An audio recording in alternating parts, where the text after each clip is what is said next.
Welcome back to Educator.com's English Grammar course. This lesson is about simple verb tenses. Let's get started. Alright, we're going to begin by asking, what is a verb tense? We're going to find out what they are, how they work, and what they do. We're going to look at three simple tenses: the simple present, the simple past, and the simple future. And we're also going to look at the irregular past tense and past participle. This is a set of verbs that play by their own rules. We're going to look at them in detail. And finally, we're going to learn how to use simple tenses in our writing. All right, what is a verb tense? Well, the word tense in English for grammar comes from the Latin word tempus, which means time. Verb tenses are the ways that verbs change according to the time at which the action they describe occurs. There are three simple tenses. Simple present tense describes actions that occur in the present. Simple past tense describes actions that occurred in the past. And simple future tense describes actions that will occur in the future. Some verbs, called irregular verbs, have special participle forms that create unusual tenses, and we'll look at those as well. Okay, let's begin with a review of basic verb forms. This was covered in the last lesson, but we're going to go over it briefly so we can use it here. The base form of a verb is the first person singular present tense, the form that you'd use in the sentence, I do something, or after to form the infinitive. So, the cookies smell amazing. The verb is to smell, and the base form is smell. The present participle form is usually created by adding the suffix ing to the base form. The birds are singing, to sing. And the past participle form, which we'll get into today, is created by adding the suffix d or ed to the base form. I walked to the bus stop. The verb is walk. Now, the simple present tense. For regular verbs, all persons and numbers except third person singular use the base form of the verb to describe actions that happen right now, habitual actions, and general truths. The third person singular uses the base form with s or es added at the end. If the verb ends in y, you change the y to an I and add es. So, let's look at some examples. I talk to my mother each day. It's a habitual action. I do it all the time, so I use the base form talk. He talks to himself. It's a habitual action, but it's third person singular, he, so it becomes talks. They talk to each other all the time. Again, a habitual action. Even though the subject is plural, we still use talk. I fly in an airplane. General truth. If I'm going to fly, I probably need an airplane.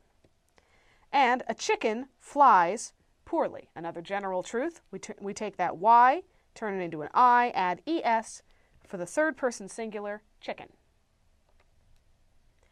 Okay, the simple past tense. For regular verbs, the past participle form is also the past tense. You form the past tense by adding the suffix ed or d to the verb's base.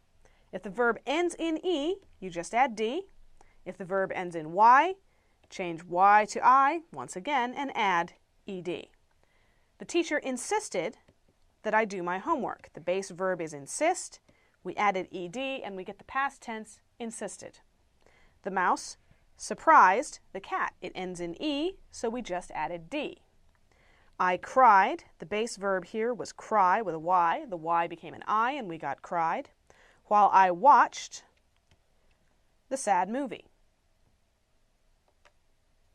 Now, here's the problem with the past tense. There are irregular verbs in English. More than 100 of them, in fact. There are more than 100 irregular English verbs, and they take different forms for the past tense and or the past participle. They don't follow the regular rules. This is partly because English tends to borrow or steal words from other languages. Sometimes that means we borrow their forms as well. The most irregular verb in English, appropriately enough, is to be, which we use all the time. And it has past and past participle forms that change in person and in number. So, I am, yesterday I was, tomorrow, in the past I have been. So our past participle is a completely different form. You are, yesterday you were, in the past you have been. He, she, or it is, yesterday he, she, or it was, and in the past he, she, or it has been. we are, we were, we have been, and they are, they were, they have been. This is one of those you're just going to have to memorize. Irregular verbs. They play by their own rules. Some of them have the same past and past participle forms. It's very handy. They may not form them in the way that we're used to with the D or ED, but they're consistent. Have becomes had and had. Meet becomes met and met. Shine becomes shown and shown. Think becomes thought and thought. Find becomes found and found. Not too hard. Then we come to the really irregular verbs. Some irregular verbs have different past and past participle forms. So, today I begin, yesterday I began, in the past I have begun. We also have sink, sank, and sunk, swear, swore, and sworn, drive, drove, and driven, hide, hid, and hidden. And then, just because it wasn't complicated enough, some irregular verbs have past participles that are the same as the base. Today I come, yesterday I came, but in the past I have come, and it goes right back around to the base. Today I overcome, yesterday I overcame, and in the past I have overcome, right back to the base. Today I run, yesterday I ran, and in the past I have run, right back to the base. Unfortunately, irregular verbs simply must be memorized. The only way to learn them is to memorize the living daylights out of them. But the best way to make sure you retain what you learn is to read and listen a lot. Read things written by native English speakers. Listen to native English speakers who speak correctly. You will eventually develop a sense of when irregular verbs are not being used correctly. They'll start sounding wrong. Unfortunately, that's the only way to handle this one. All right, let's look at our last tense, simple future tense. Form the simple future tense by adding the helping verb will before the base form. Now, you use the simple future tense for two kinds of actions. Actions that will take place in the future. Think of them as things that are on the schedule. The judges will announce the winner tomorrow. We have the base form announce, the helping verb will, and it's used to describe something that is scheduled, it's expected to happen. We can reasonably say, yeah, that's going to happen tomorrow unless the world ends. You also use the simple future tense for actions that are predictable given certain circumstances, especially if-then statements. For example, if you stick your hand into the fire, you will burn your fingers. If fire continues to behave as it always has and fingers behave as they always have, sticking your fingers into the fire will burn them. It's predictable.